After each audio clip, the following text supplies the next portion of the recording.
کہ نواز شریف صاحب کے ساتھ کانوکٹ کا نام لگ جائے گا، کانوکٹ کا لفظ لگ جائے گا تو پھر بڑا اچھا الیکشن ہوگا. کیا کہتے ہیں؟ اب یہ توسیع کا معاملہ چل پڑا. بسم اللہ الرحمن الرحیم. اللہم صلی وسلم وبارک علی سیدنا محمد رسول اللہ صلی اللہ علیہ وسلم. زندگی ہمیشہ اپنی طاقت پہ جی جاتی ہے فیصل صاحب. اگر میں اسی امید پہ زندہ رہنے کی کوشش کروں کہ فیصل شکیل گرے گا تو میں آگے بڑھوں گا، تو یا آپ گریں گے یا نہیں گریں گے، میں اسی دن گر جاؤں گا جس دن میں آپ کے گرنے کا انتظار کروں.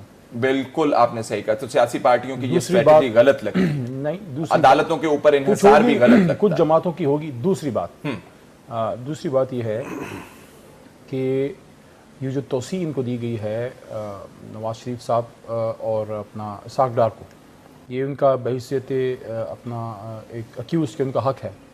عدالت ان کا حق یہ نہیں لے سکتی کیونکہ وہاں کے ڈیفنس جو وٹنسز ہیں ان کو ایگزامن اور کراس ایگزامن کرنا ہوگا.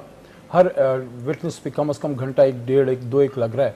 اگر جلدی میں فیصلہ ہوگا تو پھر میاں صاحب بھی چیخیں گے چلائیں گے کہ ہمارے قانون غلط ہے جو ایک ماہ کا میعاد مقرر کرتا ہے. ہمارے گواہوں کو سنا نہیں گیا. دیکھیں ہوتا ایسا ہے، عدالت جو ہے یہ 1+1=2 نہیں ہوتی. عدالت میں آپ موقف سننا آپ کو پڑتا ہے. کبھی کبھی عدالت جو ہے اس کو پتہ ہوتا ہے. وکیل اس لیے میں آپ کو کہہ رہا ہوں عدالت کو پتہ ہوتا ہے کہ ہوا کیا ہے، پھر اس کے پہلے آرگومنٹ کے پہلے 5 منٹ میں ان کو اکثر میں پتہ لگ جاتا ہے. لیکن آپ کو وہ پورا 2 گھنٹے کیوں سنتے ہیں کہ فیصل شکیل یہ گلا نہ کرے کہ مجھے سنا نہیں گیا.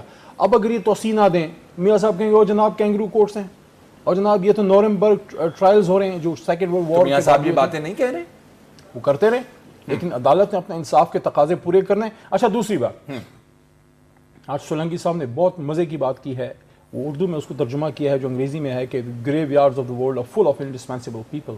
لیکن ایک تھوڑا سا میں ادب سے اضافہ کر دوں کیونکہ ہمارے سینئر بھی ہیں، اور انہی کی بات کو آگے بڑھاتے ہوئے کہ اگر اس کو آپ اس کے ساتھ جوڑ لیں کہ it's not the gun, it's the man behind the gun that counts. ادارے انسانوں سے بنتے ہیں.